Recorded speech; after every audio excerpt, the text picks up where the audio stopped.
Hi, and welcome everyone to Whole Soul School and Foundation's second Fireside Chats for December 2019.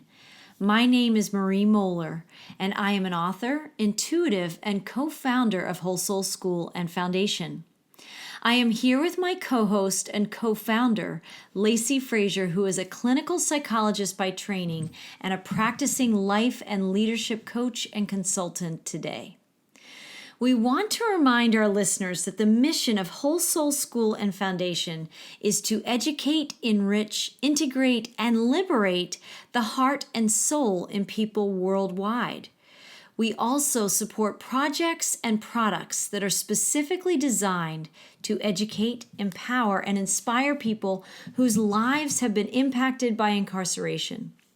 We hold a core belief that the conversation is the education. And we want to thank our amazing listeners for joining us in these powerful conversations that empower all of us to better navigate and to consciously create in our daily lives, and that also affirm our journeys of personal growth and transformation.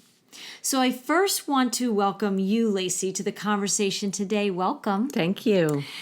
And I'm excited to be talking about our December theme of integration, weaving the bigger picture. This is part 2 of that conversation, right, Lacy? Yep. Through the lens of the film, The 5 Gateways. It is a truly extraordinary film produced by Open Hand. And what I want to do first is provide a brief description of what the 5 gateways are. So I took some descriptions from the DVD itself and from their website that helps us understand what the 5 gateways are, what it's about, and what we're going to get into today. Okay. So this film, The 5 Gateways, essentially spotlights how our evolution has reached a crossroads. It is a profound route map followed by spiritual masters of the ages. It is the power to awaken souls and catalyze your spiritual journey. It can release you from unnecessary cycles of fear and suffering. It can lift you into a more harmonious vibrational reality. It is perhaps mankind's greatest untold story. So I just find that it's like one of those things that gives you chills. It's really one of these forgotten scrolls or insights that certain spiritual traditions or maybe indigenous cultures have known some of this information through the centuries, but many of us have not had access to this consciousness. So the second thing that they said in their film that I think it's important just to incorporate into our conversation today, Lacy, is that from their website, they're talking about the 5 gateways, is in this framework, a gateway is a marked expansion of consciousness where you shift from one vibrational state into a higher one. It usually comes with a major shift in the outer circumstances of your life, which is not only tremendously liberating, but can be exceptionally challenging too. Hence, by understanding what might be going on for you in relation to a common journey people through the ages have experienced, it can greatly ease the path. So, Lacy, let's get into the gems in this film to help many of us. We're expanding our language, right? We're expanding our language about the journeys we all make to essentially transform our lives, to come home inside ourselves, and to live more integrated, meaningful, purposeful, and enlightened lives. Yes, Marie. And, just that last sentence you said is really akin to the mission statement of Whole Soul School and Foundation. And it's really the foundation on which we've built everything we've done this last year with Whole Soul and the conversations that we've had. Right. And if you really look back on the last 12 months, we have journeyed from human to soul. We have tried in our own ways to provide our listeners with a description, not just map. Yeah, definitely a map of our own to help people I liked what you said about changing the language or learning a new language, right? We're helping people learn the language of spiritual awakening. We're helping them learn the language of being human, and then also learning the language of being a soul, a spiritual being having a human experience. And this whole year has really been about that roadmap, laying the foundations, laying the markers, laying the breadcrumbs, speaking the language of taking us on the journey from human to soul. And during that time, we've talked about several other spiritual teachers who have done something similar. There's the Celestine Insights, right? Or the 7 Spiritual Laws of Success, or Michael Beckwith's 6 Levels of Consciousness. For eons, people have tried in their own ways to describe this journey of personal transformation, this journey of spiritual awakening, this journey from understanding our deeper selves en route to understanding purpose and living a soul-led life as opposed to a human-led life. And I just love that. And I love that I'm awake enough to have these conversations and to be aware of my own journey. I think both you and I really appreciate that, and Definitely. Thank God in our partnership, we honor that in each other in a very deep way. And I feel very blessed to have that. So just feeling that. So in any case, the 5 Gateways is kind of a hidden gem. It's a hidden gem of a movie that does something very similar that a lot of other of these movies or exposés, films, documentaries, presentations, things like that. They all do in their own way. And so I just love that we've been able to highlight several of them this last year, ending with the 5 Gateways, and purposefully ending with the 5 Gateways, because it describes the journey, and we're gonna talk about it using their language. It's a little bit of a deeper experience, I would say, and a broader experience, and it takes you have to watch it a few times to really let it sink in and kind of understand the experience that they're describing. But like the films, The Celestine Prophecy, like James Redfield's film, I remember when we were watching that one, that there were so many layers inside it. And I think this is another very layered film. And it's a very layered conversation that invites you to develop some of this language inside you. And so if you are a beginner, you can listen to this conversation and glean the jewels that you can hear.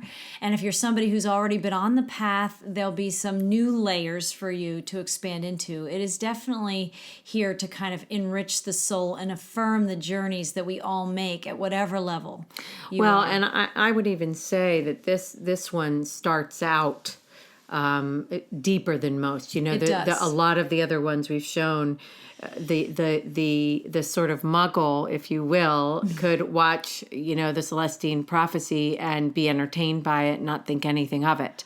Right. But the person who's on the journey could watch the Celestine Prophecy and really feel the layers and the deeper messages underneath the entertainment. Right. And I would say that the 5 Gateways is not one of those types of films. It's speaking to the spiritual seeker. Absolutely. For sure. Absolutely. So get ready when you watch it to go and take a deeper look into the path and start looking at yourself deeply from the beginning. Yeah, they take you there pretty quickly. Yeah. Uh-huh. Yeah. So the setup of the film, it is a documentary style film. And I like the way, kind of the format of the film, where they announce sort of the gateway's name. Then they offer a quote that supports the gateway. Then they give you kind of what they call a key, and then some tools for that gateway, and then some people sharing about their experiences having kind of crossed through that gateway. Yeah. And that's, I think, a kind of a nice format. It makes it more applicable. So you're not just watching, you're actually watching, you're learning some information, and then you're seeing how this information applied to someone else's life, and then you're questioning, how is this applying to my life? Yeah. Which is really nice. They illustrate through their own stories, but also their language, their experience. It's kind of a vibrational, or it's an energetic experience, and you're invited to look at your own. So I'm glad you said it that way, because the other thing that's powerful about it is the visuals in the film. Yeah. So it's kind of a multisensory experience. You're seeing, you're feeling, you're listening. It's not quite a film that you don't put it on in the background. No. And you don't go do the dishes. Right. It's one of those things that if you're really going to watch the 5 gateways, you want to be present for it. And take notes. It's inviting you into Yes. presence. Yes. That's the core of the It's film. inviting you in the journey, on the journey, and it's leading you and guiding you and walking you through these different gateways, these different portals. Right.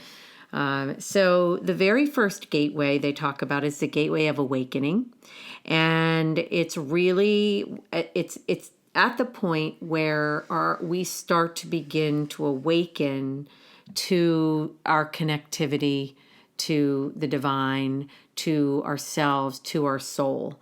It's kind of, we're surrendering the third dimensional human components of ourselves, and we're really connecting, we're awakening to this notion that we are these spiritual beings having a human experience.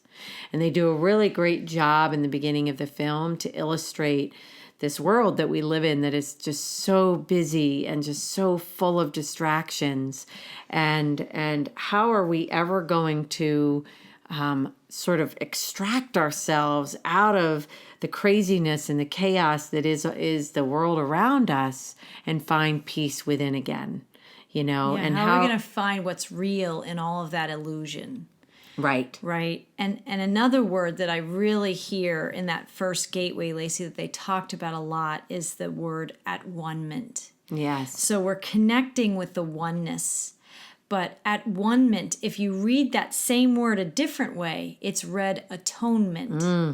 And in a lot of religious practices and teachings that I knew I grew up with, I definitely have heard the word atonement. It wasn't until I engaged the spiritual path that I heard other people interpreting that word and that energy. Really is, we're all on a quest not for atonement, but for at-one-ment. Yes. And they start, so if people are, if you're listening to this, you can see how right out of gateway number 1. Right. Right? Yeah. We're not skeptics on a journey. Like, they're already speaking to you that you have a spiritual understanding, that there is a spirit inside you, that there is a soul presence inside you, and you're looking to connect with something more. And in gateway number 1, they're awakening us to the connectivity and the interconnectivity that we are, and the at-one-ment that we are. They're inviting us into that deep awareness at an energetic level of our oneness.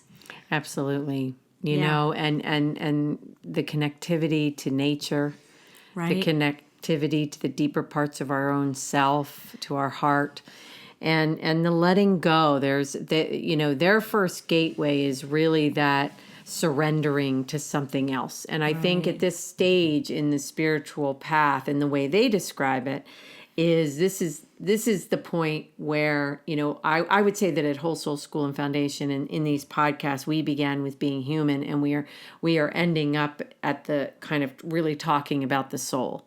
This movie opens talking about the soul, and that it's time to shift from living a human-led life to living a soul-led life. Yes. Right? And so interesting that you said that, because we didn't plan about talking about this, but I think in the first month or two of 2019, when we were laying out this map, I think we watched Wayne Dyer's film, which is one of the early films you can see, called The Shift.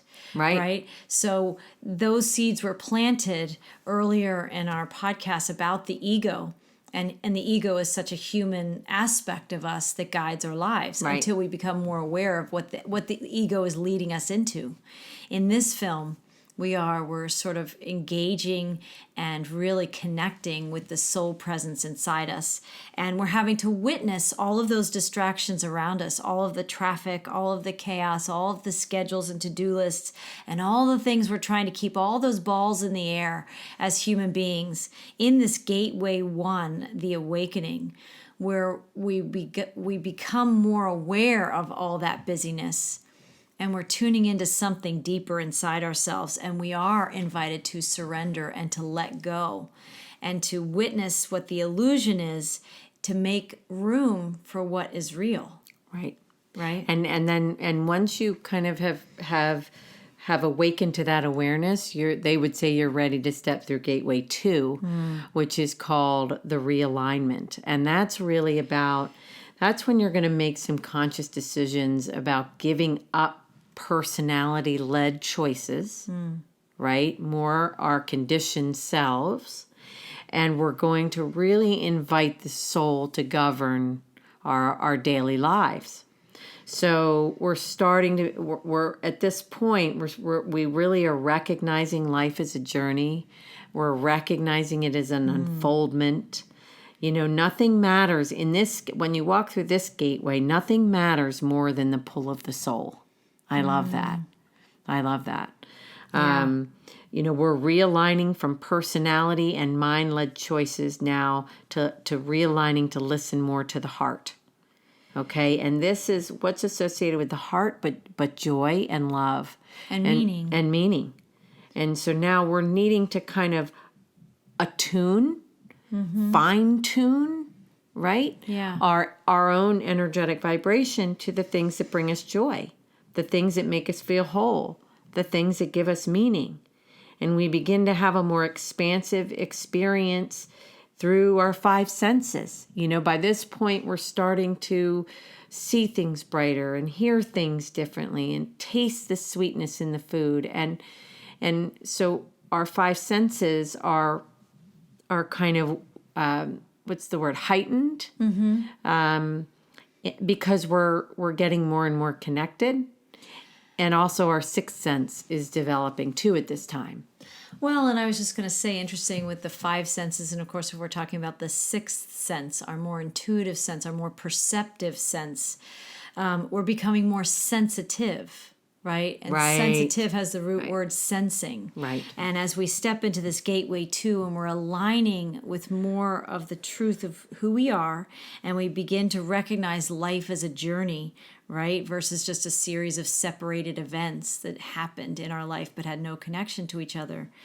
We're becoming more sensitive and we're becoming more perceptive. Right. And tuned in to things, tuned into ourselves and our hearts, and tuned in to other people in the world around us. I wanted to actually go back to Gateway 1 to just mention, because I think this was key if we missed it. But we are stepping into, at the end of Gateway 1, into being more of a witness observer. And we've talked about that through this entire year of all of these podcasts and conversations. It's critical in the movement from human to soul, from an ego-led life to a spiritual-led life, to develop that ability to witness, be a part of an experience or event or circumstance, but witness it so it's not quite so personal, and you're watching it with observation and interest and a kind of curiosity. You're in the situation, but you're thinking about, how's this going to play out? Right? Because you're the observer of it, right, while you're also in it. And as you practice being that witness observer, you do get better. It sounds strange to do that, but you do get better and better. Yeah. It's something you just have to start, being conscious of embracing in your life. And the more you can, because it's from that observer, that witnessing place, that you can start to see patterns and old habits of thinking show up, automatic responses and reactions, that when you're observing it as a witness, you can notice it. And then in the next time it happens, you can make a different conscious choice. And I think in gateway number 2, we're paying attention to that pull of the soul. We're also realigning with more of our heart-led choices. And you need the skills of the witness observer to be able to make more conscious choices. It's not just something you do in your mind and you just think, I'm going to make more conscious choices today. That's a good intention. But you need to pair it with the skill of having that witness observer in your life and in your experience, so that you can convert. Mm-hmm. You can convert the wisdom you're gaining from the observations and the witnessing, and you can apply it from a place of strength and awareness so that you can create a different outcome. Beautiful. I mean, really well said. And it's not just, I mean, it's critical what you're saying. You know, Yeah. I know in my own journey that my biggest breakthroughs in my own journey have been when I really step outside of myself and I can hear myself talking and things coming out of my mouth, and I can watch my interaction and think, wow, I can't believe I just said that again, or I can't believe I said that in that tone, or why, wow. Or even when you get into it further, you do have this feeling of, I wonder what she's going to say. Because you're watching and you get to a place of awareness that you have choice. Yeah. In the beginning, Yes. it's work to just become that witness observer. And it is an intention where you acknowledge inside yourself. You don't have to announce to everybody in the room or at work or wherever you are that this is what you're doing and this is how you're thinking and you're trying on this journey of personal transformation. The whole world doesn't have to know that that's what you're thinking. You can know that inside, and that this is that presence. It invites you to go into your heart center, get calmer inside. Even though the speed of things that you're experiencing on the outside might not have changed, you're slowing yourself down on the inside long enough to engage that presence. And that presence is who knows how to be the witness observer in your life. Right. And when the ego does not know how to do this, the mind does not know how to do this, your conditioned habits and belief systems don't know how to do this. That's why this is the work of the soul. That's why it's a spiritual gateway. Because as you continue in your journey of this spiritual awakening and awakening your gifts and transforming your life from the habits and conditionings that you may realize that you don't want to have and you want to change in your life in some way. It's becoming more aware of the heart that is so much wiser than we've given it credit for. That's that gut feeling. That's that intuition. That's that sixth sense that is wanting to guide us and give us this map, right? Right. Absolutely. And so that's what's so important. And we're connecting with the soul. Each time we even if we don't make a different choice in the moment and we say something we just don't mean, and it comes out of our old conditioned habits, we're not here to beat up on ourselves for those things. We're here to witness, observe, learn, and change the pattern. Right? So it is a beautiful gateway, this realignment gateway. Gateway number 2 is all about realigning with our soul presence and our heart center inside us, and taking the time to pause and be more still and to listen for the gifts of the witness observer, and to activate our intuitions and our sixth sense, and to become more sensitive. Well, and I think that another important point before we move on to Gateway 3 is that as we become more sensitive and as we open to synchronicity and attune to joy and open our heart, it's also not to say that we're not going to, in that flow, find ourselves in some of those tight places, those trapped places where we get ourselves tripped up with our conditioned selves. And it's really important. Like, I know I'm to the point now, it's not necessarily speaking of the specific gateway, but I'm to the point now where I'm very capable of, my human self is very capable of taking me into these, tributaries of traps of old conditioning. Right. But I also know that that's a gift, because as I get myself in a trapped situation, or I get myself tripped up in my language, or I might hurt somebody I care about, I can see it so readily now. And it allows me to back up and address it and see it, face it, accept it. Exactly. And the acceptance of this in this gateway, in this period of time that you're growing in this way, right. It's so important to work it through, like walk it through, a scenario that you just had, an argument you just had with a spouse or with your child that didn't go so well, right. Or a boss at work. You can just imagine any scenario that you feel like, gosh, I just didn't show up in the way that I really want to be. And when you play it out, sometimes our ego loves to play that out. This is not playing it out so you can judge yourself. This is witnessing it and then observing it so that you can see what the opportunity is in your responses, in your vibration, in your energy. Where are you coming from? so that you can see it, face it, and accept it and say, look at that. That's a pattern inside me that I can recognize. And so the gift in this journey becomes that we're willing to see it and face it and accept ourselves. No one gets on the other side of this gateway without doing the work. Right. So that it's not about judging ourselves harshly for the things that we've done or said in the past or even today. It's really about starting to change our lens and our filter on how we look at ourselves, and that we are souls here on a journey to learn about ourselves. And that witness observer, especially in this gateway 2 of the realignment, we're witnessing where we might have made choices or we're still making choices, and we're observing those so we can extract the gift of the knowledge we're getting from ourselves by simply watching ourselves in action. Well, and that's a really nice lead in actually to the third gateway, which is Transfiguration. And I'm going to read the description of it, but it's so, and maybe I'll go back to how you just finished and how it leads us to the third gateway. But this is a dramatic shift of perception from identification with the personality to being the seer expressed as the soul through the body-mind.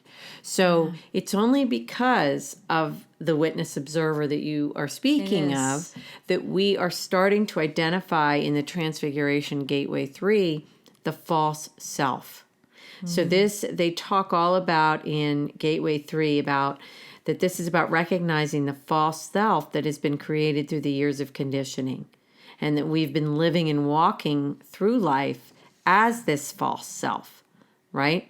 And so it's in this gateway, it's as we go through this gateway that we start to really shatter that false self. And we've talked about that false self a lot here.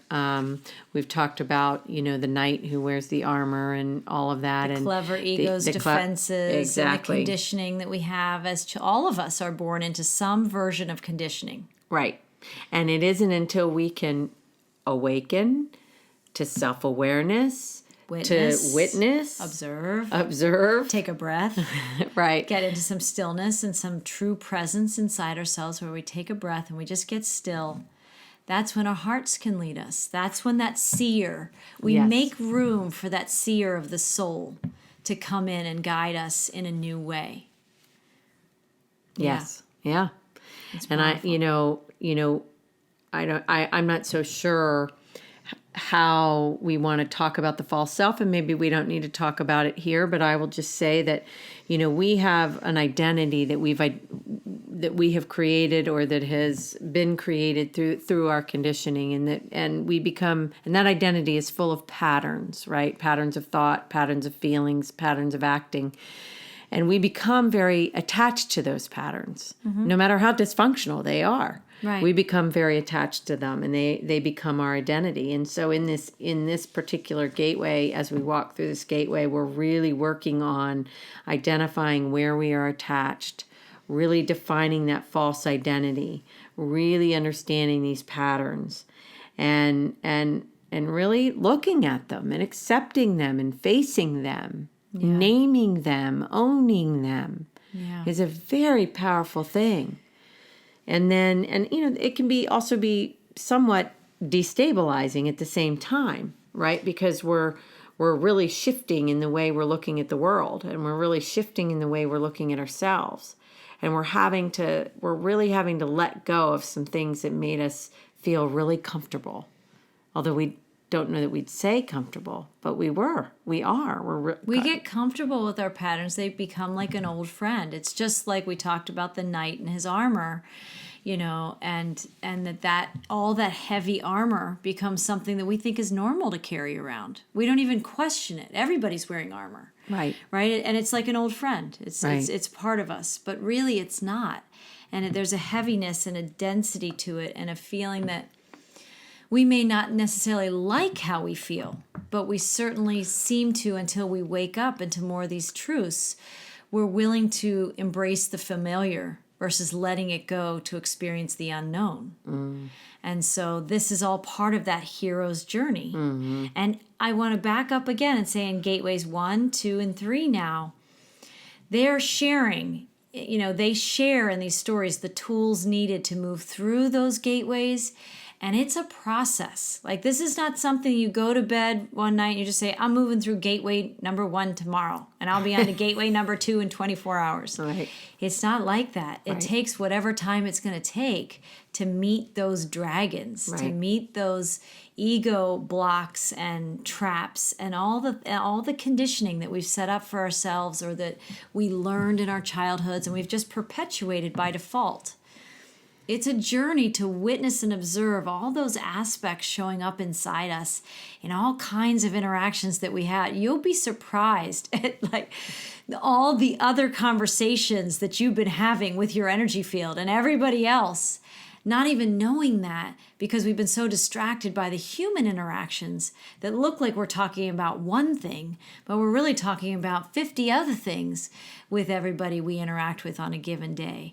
And so it is a really powerful time, and it can be sort of destabilizing. There's kind of this shattering of who we thought we were to become who we really are. Exactly. And in this particular gateway, they talk about a few different tools to move through this gateway and these things, and definitely one of them is raising our energetic vibration, which you and I have talked about in previous podcasts. And one of the quickest ways we can raise our vibration is to start really paying attention to the old things that bring us down, that might lower our vibration, the old patterns, the old people we have to pay attention to who we're talking to, who we're hanging out with, what are the books we're reading, what are we watching on TV, how much screen time do we have.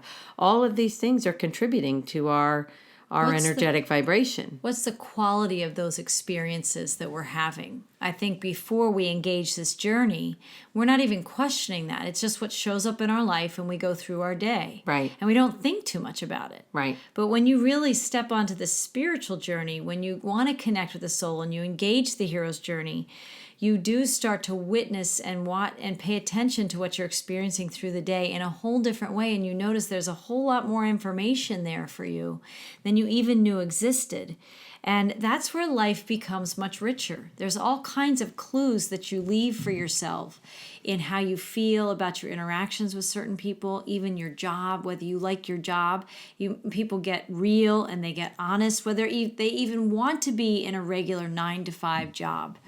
A lot of people in this stage might even choose to say, the truth is, I never liked this job 20 years ago and I don't like it any better now. Right. And so some people find that they really become aware that they don't like the life that they've been living and they want something different, and they're aware of the energies and the choices they're making. And so this is a really powerful time because you're aware that you don't necessarily like what you're living. And you maybe never admitted that to yourself. So that's a big piece in the process, number one. And then there's this letting some of those old patterns and old relationships and old dynamics begin to fall away, which means you have to make choices to allow them, to let them go. You have to they do such a great job in this film, all the people that speak up and they share their experience. Yeah. They do such an amazing job of illustrating the struggle or the challenge of what that was like to go through that. And sometimes it's liberating because some things we're ready to let go of and it just feels like, oh, that's a relief, that feels so good. And sometimes we have to let go of things that we love or care about, or there's something that attracted us to those things, but we know they're just not aligned with who we're meant to be. Yeah. And we have to consciously let those go. And that's where those can be more challenging. And so it's a really getting real with ourselves. Very, in this. What did you very say? much Gateway so. 3 is Transfiguration, I think. Mm-hmm. So it is really getting real with ourselves. And this is also a time when engaging a spiritual practice becomes that much more important. Yeah. Likely the person on this journey in the way they've described it has already been engaged in a spiritual practice of some kind because they are awakened or they are awakening, so to speak. But in particular at this point, doing, establishing some kind of ritual, prayer, meditation, engaging body work, Reiki, some of the more energy medicine type practices becomes very important. Well, and I don't know that they necessarily make this point in the film, but I want to make this point on this podcast, is that often when we take something away and we don't, offer something in its place, it makes it harder to sustain the changes we're trying to make. So if you just remove the old patterns and leave that vacuum sitting there, the universe has to fill the vacuum of energy that was just left. Something just vacated your experience, and there's like a void. And the universe is always trying to fill those places, those portals or those places of energy. It's like a vacuum. Right. So when you take away the old behavior and you say, oh, I don't hang out with those people anymore, right? It really helps to have that spiritual practice that's when you don't, go to the club or whatever things people might do. I don't know. It's okay. Whatever people might do, it's okay if you do go to clubs. But if there's something that you're doing that if you go to the bar and you're trying to give up drinking, right, and you remove that behavior, that means every day after work, you're not going there anymore. There's a vacuum. There's a vacuum there. And if you find a way to engage a spiritual practice or connect with nature, when you consciously insert something into your day as kind of a replacement or a bridge, at least, into this new world, so you can keep discovering what you really want to do. But that's when a lot of people try on yoga, right? And they go to lots of workshops, and they might buy a lot of books. Or now, when we were going through this, even YouTube wasn't as well developed. So, nowadays people can get online and probably see somebody talking that they feel good listening to. And that can be part of your spiritual practice. If you're seeking and you seek some teachers that are speaking some of this language, you probably find us on Whole Soul School and Foundation, because you're looking for people who are speaking about these inspirational concepts. So this could be considered part of your spiritual practice, right? Right. And that's what we all do. So I just wanted to bring up that point, that we don't necessarily just discard or let go or surrender everything, and we leave all these, these openings where there's nothing filling that, void in our life. We don't want to just erase everything and let it all go. And then because that's hard to sustain. It's hard to sustain that changing vibration you're trying to achieve. You're trying to raise your vibration here. You want to feel more joy. You want to connect more with your heart. You want to feel stronger and safer from the inside out, more inspired.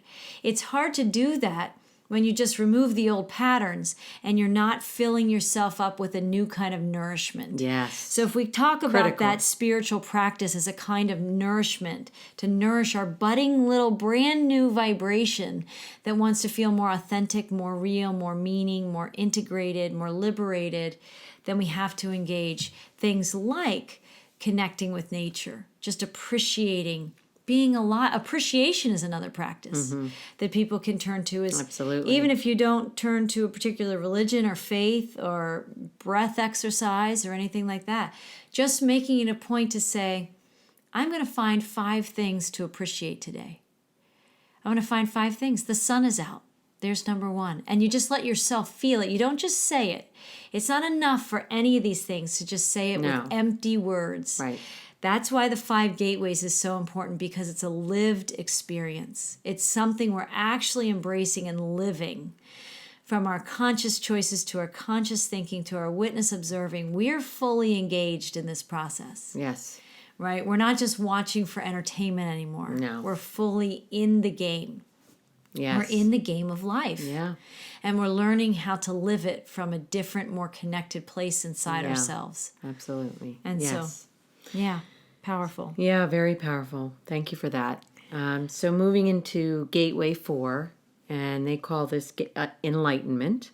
And I think it's worth reading the quote from this gateway. Now, in each gateway in the movie, they give a quote. They start off with a quote, and then they get a key, and they go from there. And we're not dissecting the movie to that nth degree because of our timing. But it's really rich, but and it really very flows. Rich. Exactly. I mean, they give you these quotes, they give you the tools, they give you the sharings. They really illustrate it for you from start to finish. Yeah, and it's really beautiful. Yeah. So I just want to let our listeners know that we're not breaking every single gateway down as far down as it goes, but I think we're giving you a good taste. So I do think the quote for this one is worth reading. At least it sort of was a real powerful one for me.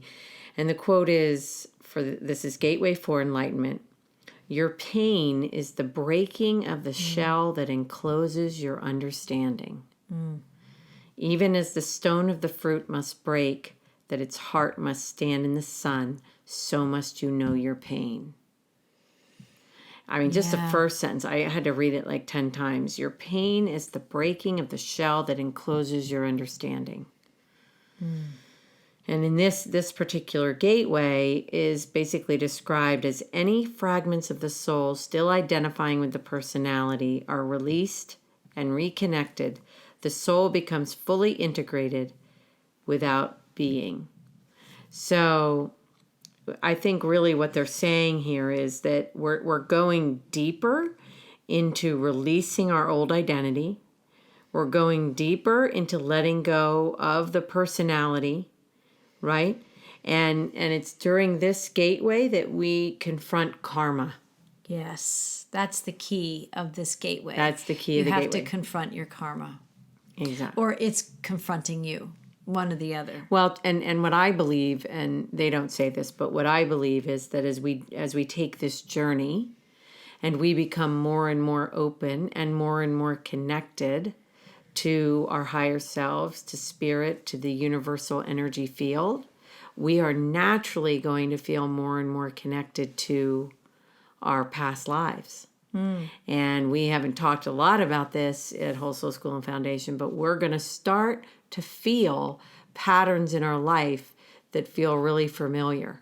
And it's in this stage or phase or gateway that we start to confront some of that. It was certainly we meet it. Yes. Like it starts to show up and we can start to recognize, this pattern feels really familiar. Oh, wait, look, there's another one.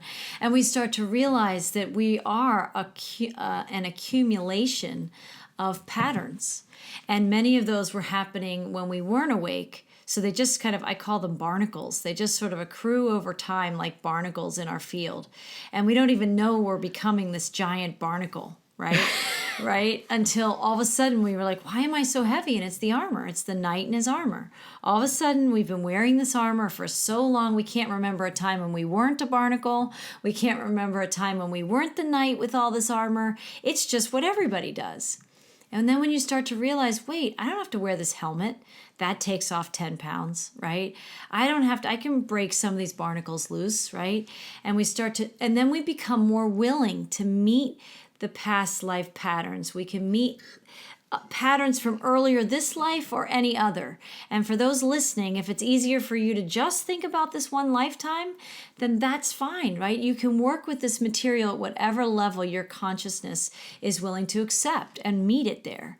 And so we find that that we do see these pieces of our soul they talk about that show up in this gateway that's still somehow identifying with the drama.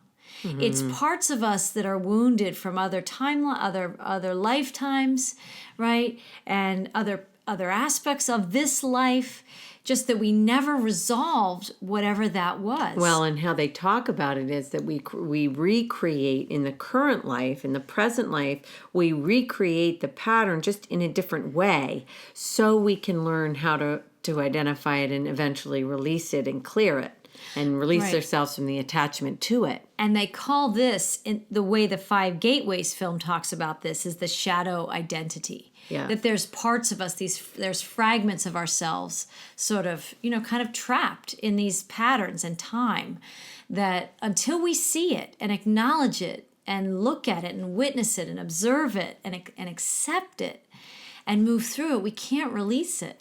It does remind me of a lot of the work of Debbie Ford and the shadow effect that we talked about early on. Right. We have to be willing, and I don't know if it's going to talk about this with the tools, but I think, again, that willingness to be self-honest, that willingness to get truthful, that willingness to open our hearts, that willingness to see differently. I think there's just so many aspects that's coming through all these gateways at this point. Yeah. And that we will keep, karma is often about these past traumas and how we're recreating it in the present so that it can be our teacher. To me, the ultimate design of karma is that it's our greatest mentor. Absolutely. It's not fun, always. There's good karma, when you like win the lottery or like, Well, sometimes that's not good karma. But correct. I mean, it depends on Right. what your karma is. Right. Right. Some people are due some good blessings. Right. And they just feel like everything they touch turns to gold. And they have this like these magical life experiences that everything just seems to work out for them. Right. Or at least in a certain aspect of their life, it's just easy street. And like there's just an open door for whatever it is that they desire seems to come to them easily.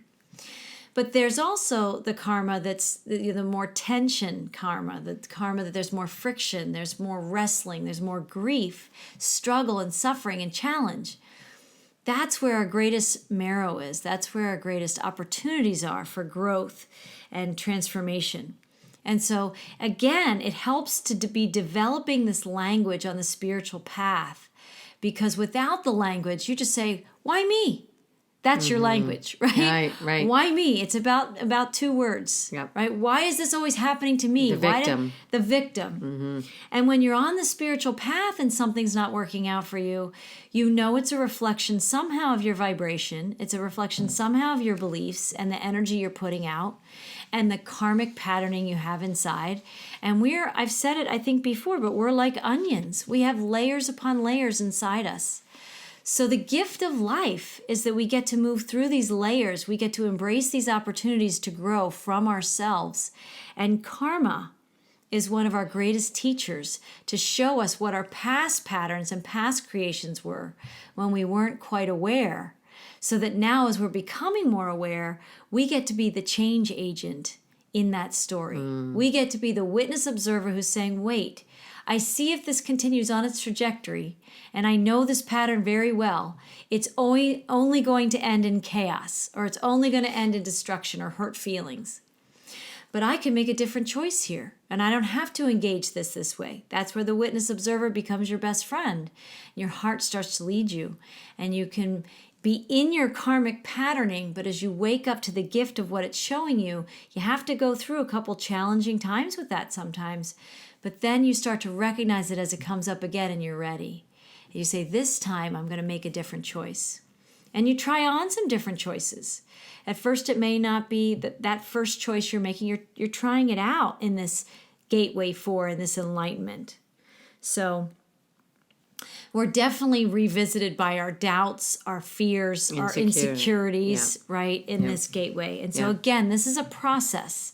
It's not an overnight decision. It's a process where you're really getting to know yourself and you're starting to get really comfortable with yourself, the shadow and the light, all of it. You're starting to value all of the feedback it's giving to you.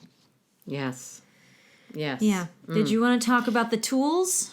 Well, briefly? I think you kind of covered a lot of them, but the tools for this particular gateway include the self-vigilance, the witnessing of the self, which we talked about, watching the self with profound honesty. And I just want to say, that's probably one of the biggest things that I don't know that I'd say I definitely have struggled with this, which is this looking at the self with profound honesty, being honest with myself about all of my all of my patterns, exactly, and owning it, really owning it, and stop the denial, stop the minimization, stop the blaming, stop the excuses. All the attempts to project and distract, to stay away from the truth that you're just not willing to see. Right. Right. And we can't progress in our spiritual evolution if there's things that we're not willing to see, no matter how uncomfortable it is to look at those things, the good, bad, and the ugly. We actually begin to embrace seeing those things, even though it can be terribly uncomfortable. Absolutely. It's just crucial. And I just love that. I mean, it is. It's kind of strange and it's not easy, and it is a process, to get to that point where you're able to do that, but it's really, really important. And then in addition, at the same time, you're trusting in divine guidance. You're awakened to the point where you are connected and you are trusting, and that as you have to kind of look to your right at all the negative patterns and the karma and the shadow, you can look to your left and know that that you are totally divinely connected, and that you are truly a spiritual being, and that everything really is well overall, and that, these things have to be able to exist all in one in its entirety. Right. They're coexisting. They're coexisting. That is a journey unto itself, is to allow it, all those aspects into your awareness as much as you can. Yeah. And so it's a lot to hold for all of us. And you do kind of build your spiritual stamina. You build your strength over time. It doesn't happen the first day. The first challenge, you really, when you're looking with that profound honesty, they call it, right? That's something you develop over time, and you get really comfortable. And so, and we've been at this for a long time. That's what I was saying. And I can say that there are still plenty of things that can make us uncomfortable. And we have to get, radically self-honest, radically authentic with ourselves, and admit kind of the vibration we're putting out, or what we actually, sometimes it truly isn't about us, an interaction we have with people, but it stirs feelings in us. It might be totally about them, but when we're witnessing and observing ourselves, we're seeing that we had a reaction that if we just pay attention, even though we didn't even speak, we still had a response. And so we get to really pay attention to what are our triggers, what are our responses, what are our reactions, what's our patterning, the good and the bad. And there really isn't a bad. I don't even like the word bad. No. It's just something that you can say that doesn't make you feel good.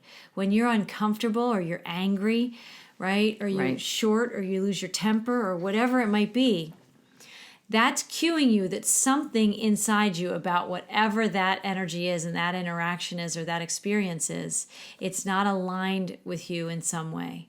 And we have to take a look at that, and we have to go into it. And they really do such a good job in this film that I don't know if anybody's listening to this and say, that's not me. Like, I'm not getting excited about looking at all that stuff.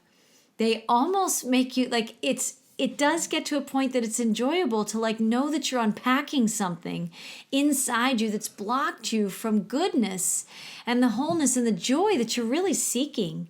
But when you can finally start to unpack and unravel all those bundles of energy that have been blocking you for what you really want, it becomes a gift to be able to have the skills to do that. Oh, yeah, 100%. Yeah, and to go into that deep discomfort inside yourself and know that you're going to come up with whatever it is, and you're going to help it, and you're going to heal it, and you're going to integrate it, and you're going to liberate it.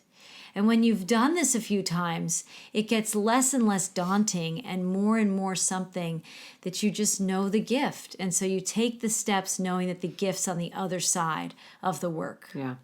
Yeah, definitely. Okay, and how about we move into our final gateway, Gateway 5. And again, this is the way they are describing it, but they call this the resurrection. Okay. And the quote for this one is short, and it's, all know that the drop merges into the ocean, but few know that the ocean merges into the drop. And that's kind of, there's, we talked a little bit about Masaru Emoto, and who did the water experiments, right? And he would talk about how the whole universe exists in one drop of water. Very powerful. And so I sort of think of him when I read that. Absolutely. There's so many connections I have with that, but it definitely takes me back to the first gateway where they're talking about the at-one-ment. Yeah. That's that's the oneness of all things. And, we talk about quantum physicists, and then, the Darwin and Newton, who thinks about us all as these separated parts. And you have these quantum physicists that are talking about everything's contained in that one drop. Yeah. And we're trillions of cells that are a living community. We are living oneness as one single person. And then imagine all of us on the planet. And that's just humans. You have all life, all trees, all animals, everything, right? There is this oneness inside. Yes. Right? Yeah. The design of the universe is oneness. Yes. And we're finding our way back to this. Yes. And in the Gateway 5 in the resurrection, they're calling us to know that again inside ourselves. Yes. So through, they talk about the 7 bodily vehicles of expression. They don't get specifically into what those are, but I sense it's, when we talk about the physical, the etheric, the energetic, We have the sort mental, of the all mental, of our energy bodies. all of our energy bodies, and they're really talking that in this particular gateway, we are flowing. Our all 7 bodily vehicles of expression are finally cleansed, reactivated, and re-energized, and we are really unfolding into being multidimensional beings. So, what I picture is just that the soul is at this point really allowed to flow freely through all those 7 bodies of expression, right? And they talk about just a lot of different experiences that happen with people during this time, but especially our intuitive skills increase, our psychic abilities increase. We become we really have a sense that we're one with the universe, that we're the center of the universal orchestra, that we've gotten to a place of letting go of all the things that don't serve us anymore, right? We deal with our final kind of karmic fragments, and we really own our creative process as just being a flowful part of the universe. Integrated soul, And like an integrated, multi-layered, multi-dimensional being that has access to realms far beyond what our ego can see. We're connecting more with the oneness of everything, which is the oneness with universal intelligence, Right. the oneness with our body's ability to heal itself from anything that's going on that's out of alignment, that's in some kind of dis-ease inside us. The oneness that everything in our life is a message. Every person that crosses our path. The understanding of synchronicity, that it is happening all the time, and there are no accidents, and that We trust in that divine energy, that it's guiding us and leading us always to some highest good experience. And I've learned a lot about what that term highest good is. I think many people who might be listening to this might have heard that before. And if you haven't, highest good is a statement that it's an energy, it's a prayer. Just those Yes. 2 words, highest good, that's a prayer. And that's trusting that the oneness of this infinite intelligence in the universe is aligning everything in your life in the best, most glorious, most blessing-filled ways for your soul path. And highest good, though, can mean, when you really say that with complete faith, that it is going to line that up for you. Sometimes highest good can take you into some quagmires or some other things that are more challenging, because it knows that it's leading you. It knows the quickest, best, most efficient, most blessing-filled way to get you from point A to point B, and it's not linear. Right. So they're going to get you to the connections, the experiences, the people, the insights that you need to have. Right? That profound honesty is going to open you to that experience of trusting that the divinity in you is leading you to what's best for you, but not just best in a human best. No. Best in what's good for your soul, what's good for the planet, what's good for your mission on the planet and your purpose. And what's good for everybody involved in all of that. If everybody just prayed highest good. Yeah. I'm not saying it would be easy for all of us at first, but highest good would begin to align everything, and eventually it would be really easy for all of us. And that's the way the world is meant to operate. We've kind of gotten in a little bit of a disorder and some chaos over the past few centuries, millennia, whatever you want to call that, eons of time. Right. We've gotten further away from center. And we're coming back into center. So we have to start to witness all of these things and put our trust in that divine plan, that divinity inside us that organizes everything. Yeah, so, 100%. And that prayer, highest good, is when we start to trust that, then that's how we trust synchronicities. We trust that we'll be guided. We know that messages will find us, the resources we need for whatever it is that we're, trying to dream or manifest or experience. And that's where the magic of life begins to be reclaimed. That's where you can't make this stuff up. That's that feeling. You just can't make this up. Of like, you never, in all of the people that you know, could manifest the things that the universe can manifest for you and through you. It just gets better and better and better. And the more you appreciate that you understand how the universe works, and that we live in a living conscious universe that's listening to your every command and vibration. Your vibrations are the commands. And you stop fighting that, and you stop resisting that, and you in fact start to embrace it, and you know no matter what's showing up for you is something you need to grow through. When you can embrace that, you start to use words like magic and miracles more often. You kind of observe yourself talking that way, and you're thinking, gosh, 5 years ago, I didn't talk this way, but it becomes your experience.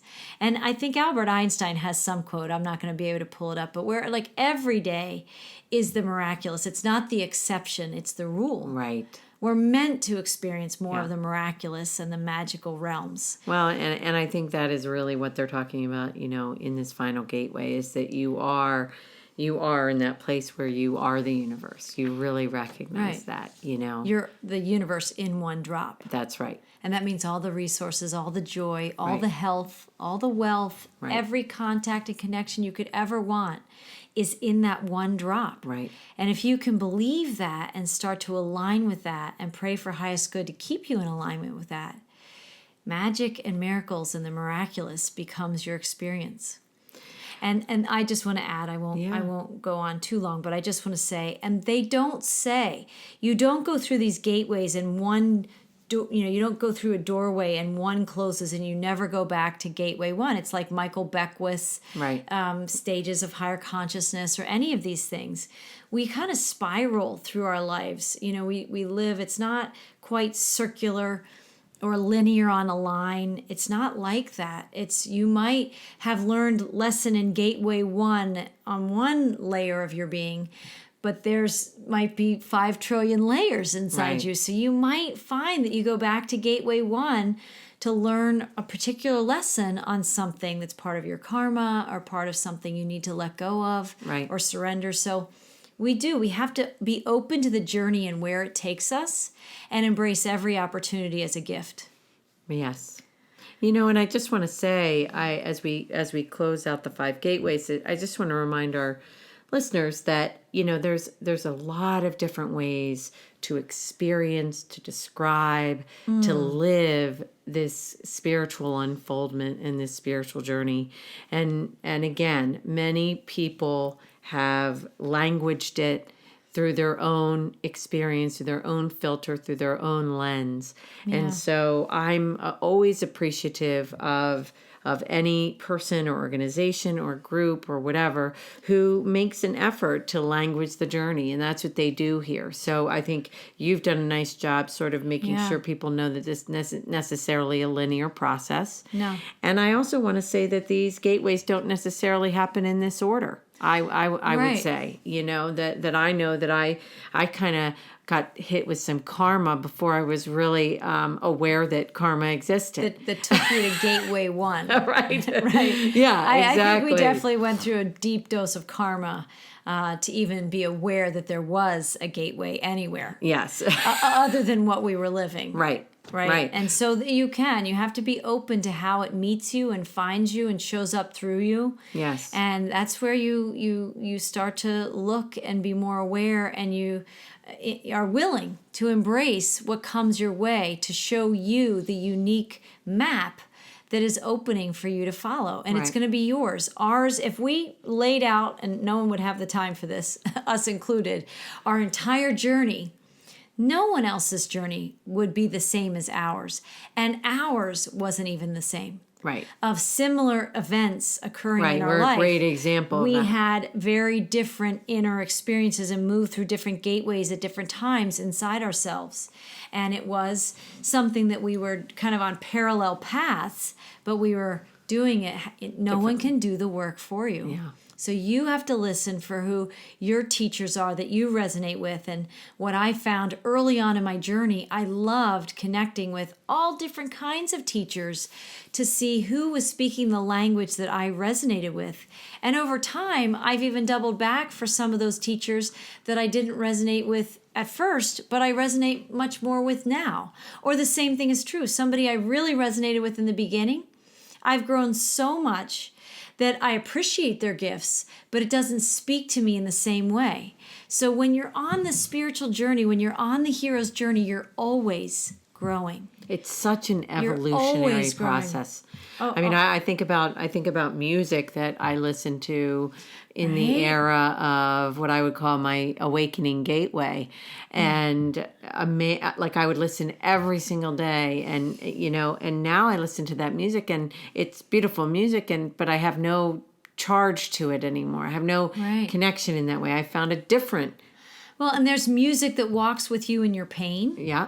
And there's music that walks with you when you're feeling more joyful. Yes. Like all these things are escorts in the journey. Yeah. And sometimes we just need different escorts. Right. We grow. Right. We grow in our vibration that's why we shifts. come. And that's what people come. forget that's really why we come to do this Earth planet thing. Right. Is we come to grow. It's an Earth school. We're here to learn lessons. There's messages and lessons everywhere. And when we can become aware of it, awaken to it, and continue this journey to align we come to learn to grow from being human to living a human-led life to living a soul-led life. And it's really a miraculous thing. There's it's a that miraculous process. Word. It is a miraculous process. I wanted to go and just list these couple of tools for the Gateway 5. I just want to the fact that they highlight these, I think is important. So in that Gateway 5 of that, what is the Gateway 5? Tell me again. That is the resurrection. Is the resurrection. Okay, right. And in Gateway 5, the tools that we have to assist us in this gateway it allows final fragments to dissolve away. We're completely aware that we are the divine plan, which we've just talked about, and understand our role in the unfoldment. We can be the light worker, that we are here to help raise the collective vibration, and we allow our authenticity and our authentic beingness. And so those are just some tools we can tune into and really allow ourselves to feel. And in some sort of kind of the final thoughts of this film is that it's not about manifesting a new reality. It's about accepting it as it really is and walking our true path. So towards the end of the film, he opens the film and he closes the film with all this city-like energy and people hustling and bustling about and cars and taxis and lights and so much commotion going on. You think, how does somebody get still in that environment to listen to their soul? And, sometimes on the spiritual journey, we think we need to move away from all of those things. Everybody finds their way and does it differently and how they need to do it. But what I found is more of what they're talking about in this film. The first few years, I wouldn't have said this, but as I've come and spiraled through a few more cycles of evolution inside myself, is that you really do start to accept all of it. And we're not trying to avoid one thing or embrace one thing, right? It's or just deny one thing or run from one thing. The human experience that we're learning and growing and evolving through. And that we're really, once you're guided by the inside out, you can be in something that otherwise would have stressed a sensitive system. And over time, I'm not saying I want to be, for me personally, my sensitive system doesn't do well in crazy tons of people, lots of noise, lots of bright lights. I'm so sensitive that I feel like I've run a marathon in an hour in some of those places. But I've also learned over time, I've not become less sensitive, but I've become more centered in situations like that. And I'm okay for longer than I ever was because I'm tuned into something much deeper that is balanced and grounded, and it knows the rightness of everything that goes on in our world. Even if there's pain and deep suffering and war and violence and all kinds of things that many of us would say we're not embracing. We can turn away from, supporting that with our attention, or, we can shift in our lives and do different things. But we don't need to judge something as a right or wrong experience. We can just accept all of it as it's unfolding, and that we have our part to play in that, and we can get centered in our path, and we can take those steps in our path to do the thing we came to do. And so there we have it. And Whole Soul School and Foundation is one of those things that you and I came to do. We came to create it and create these offerings through it. So I want to thank you, Lacy, for joining me in this conversation and in this conversation throughout the year. I think I've just recently seen with this podcast and one more that we'll release towards the end of the month somehow before the end of 2019, we'll have another either global spotlight or transformation talks that we're going to release. And I think we'll be roughly around 55 videos in 1 year. Wow. And so that's a lot of conversations. Yeah. That's a lot of inspiration. We didn't set out the year. We can tell our listeners it's not like there was a goal. There was no set number. We were just going to take the next step. That's right. We were going to take the next step. We were going to have the next podcast. We were going to teach the next thing. And that's exactly what we've done. And somewhere we're around 55 videos and podcasts, right? You can either listen by podcast or you can watch the videos. And and you know, Marie, really where we started was one core belief between the two of us, which is that the conversation is the education. That's right. That's what we kept telling. And that we wanted to inspire and uplift humanity and help people to have the kinds of inspiration that can make them feel more whole inside themselves. So 55 conversations is a pretty good thing. I think it's a pretty good offering, and I appreciate all the people that tune into our podcast. You know, some people post comments, some people don't. But in whatever capacity that you would listen to our podcast, we're very grateful to have you here with us. It builds a collective energy. It helps with these 5 gateways. It helps anchor this consciousness on the planet. And so it's what we're doing, you and I, Lacy, and all of our guests and all of our donors and all of our sustainer donors, we're so grateful for everybody that supported this work this year, that's going to support us in 2020. So I just want to say a big thank you to our listeners that join us today and every day and every month. And we're going to have new podcasts, new guests, and new shows in store for 2020.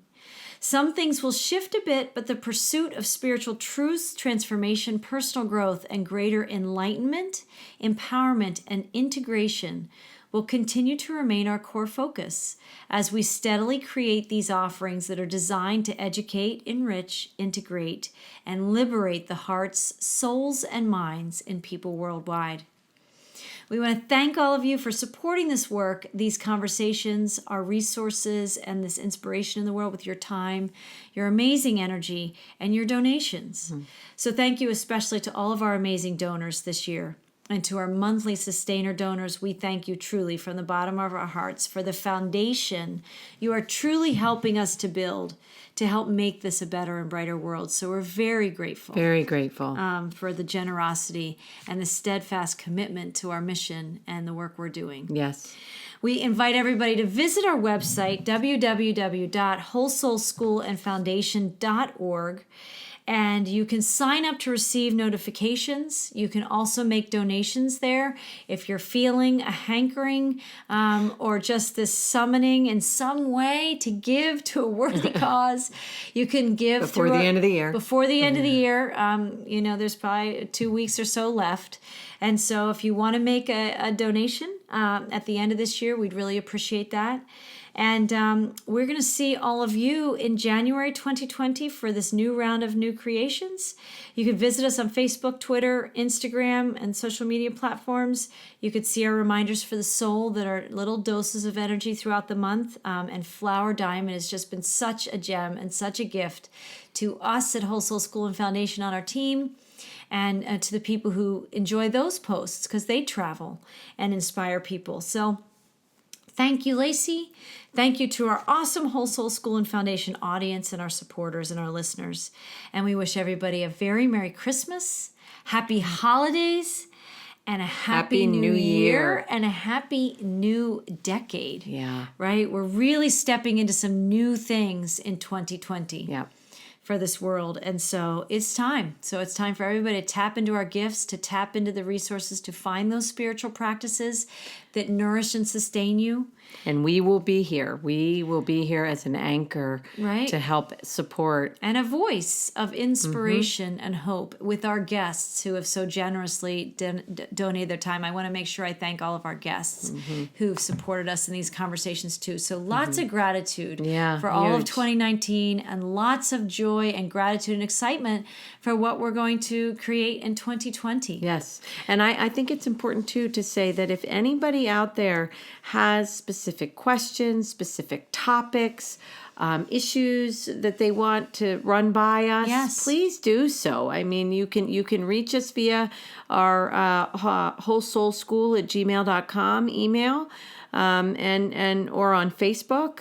But just You can write comments. We respond to all the all the comments. comments that on the people post, YouTube and so- videos. We're here. We're here for you. So thank you. So consider becoming more active and engaged with us if you feel called to do that. Yes. So we welcome you, and we thank our community here, and we hope everybody has a fabulous day and a fabulous holiday, and we'll see you in the new year in 2020. That's right. Blessings, everyone.